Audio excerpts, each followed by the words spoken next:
28 तारखेला काँग्रेसच्या स्थापना दिनाची भव्य अशी सभा नागपुरात होणार आहे आणि त्याचे होर्डिंग्स लागायला सुरुवात झालेली आहे। या सभेचं नाव है तैयार हम असं देण्यात आलेलं होतं। तेव्हापासून एक प्रश्न उपस्थित केला जात होता की कशासाठी काँग्रेस नेमकी तयार आहे।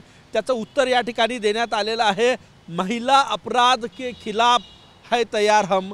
ज्या समाजातल्या वेगवेगळ्या समस्या आहेत त्या विरोधात लढण्यासाठी आम्ही तयार आहोत, अशा प्रकारचे होर्डिंग जे आहे ते काँग्रेसच्या स्थापना दिनाच्या सभेचे नागपूर शहरात लागायला सुरुवात झालेली आहे। आणि या होर्डिंग्सवर काँग्रेसचे राष्ट्रीय अध्यक्ष मल्लिकार्जुन खरगे, काँग्रेसच्या नेत्या सोनिया गांधी आणि राहुल गांधी यांचा फोटो जो आहे तो या ठिकाणी लावण्यात आलेला आहे।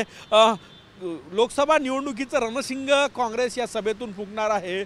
त्या पार्श्वभूमीवर या ठिकाणी समाजातल्या वेगवेगळ्या समस्या ज्या आहेत त्या जनतेपर्यंत मांडण्याचा प्रयत्न आणि त्याविरोधात लढण्यासाठी आम्ही तयार आहोत असं सांगण्याचा प्रयत्न यातून करण्यात आला आहे। कॅमेरामॅन साईसह गजानू माटे, TV9 मराठी, नागपूर।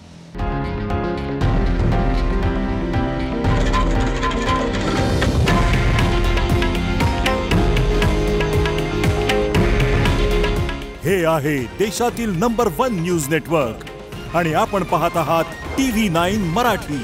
काळजी तुमची, हित महाराष्ट्राचं।